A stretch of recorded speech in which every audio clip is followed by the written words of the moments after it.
Let me go to movies that are out there right now. First of all, Mean Girls. Now, I have not seen the first Mean Girls. Started up again. Oh, that's harsh. That's like having Dwayne for a producer. Let me move on then, because I got sent by John Campbell, former congressman, regular on the guest. He said, go see the movie Anyone But You. He actually recommended it. It is a terrible movie, Sonny Bunt. You haven't seen it, have you? I have not. I have not seen it. That's unfortunate to hear because that's a movie that has been holding very well. People are very happy with this movie. They keep going to it. It's it's just kind of a classic rom-com. It's a rom-com that is neither romantic nor funny. It's kind of just out there. So we'll skip over that. I have not seen Aquaman, nor do I intend to see Aquaman. No, I don't think you're going to see Aquaman, are you? Well, so Aquaman's fascinating because, you go back to 2018, 2019, the end of 2018, the beginning of 2019, and two movies come out in that stretch of time, Aquaman and Captain Marvel, and they both grossed $1.1 billion or something like that.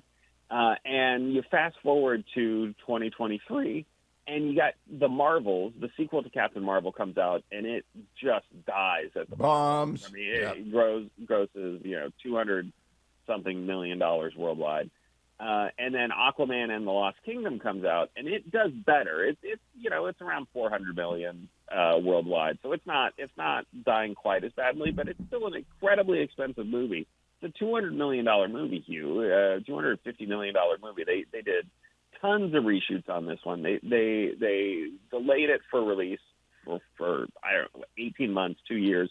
There were reportedly versions. This is how messed up the whole development process at Warner Brothers in DC has been on this movie. There were apparently two different versions of this movie with two different Batmen involved. There was a version that they shot with Ben Affleck as Batman. There was a version they shot with Michael Keaton as Batman. And both of those versions have been scrapped entirely. Oh. Different. So the end of the comic book boom era is really the door is shut. Maybe someone should tell Hollywood we're done and wait until we can get to the era when they're like 50 years old and they have midlife crises and the superheroes come together for therapy or something. Let's go to Zone of Interest, which you brought up and I have not heard about and I don't know. Tell me whether I should.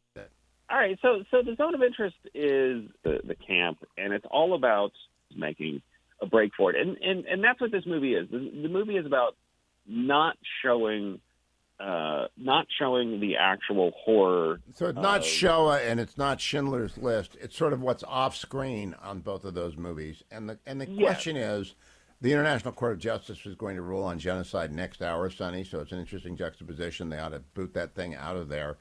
Does it have must-see value? Does it add to anyone's understanding of the Holocaust?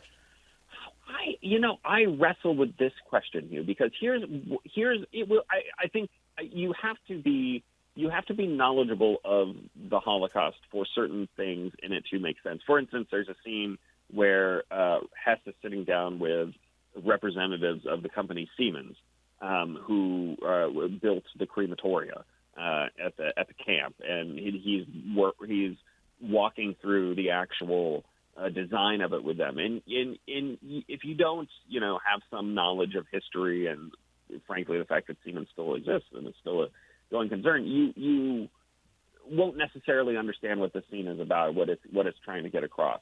So I wonder how much if you don't have a knowledge of the Holocaust, I wonder how useful this movie is. Sonny, there's a fabulous podcast, and I don't know that you listen to it. It's called Unholy, Levy and Friedland. And Yonit Levy is the host of the Channel 12 serious newscaster in Israel. Jonathan Friedland writes for The Guardian. He's a lefty.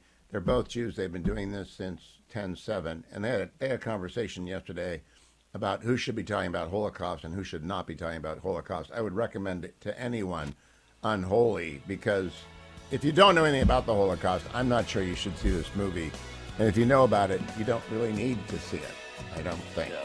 Sonny Bunch, the official movie critic of the Hugh Hewitt Show. Thank you, Sonny. We'll talk to you again next week. Across the Movie Aisle is Sonny's podcast, as is the Bulwark Goes to the Movies. Get them both, download them, listen to them, and come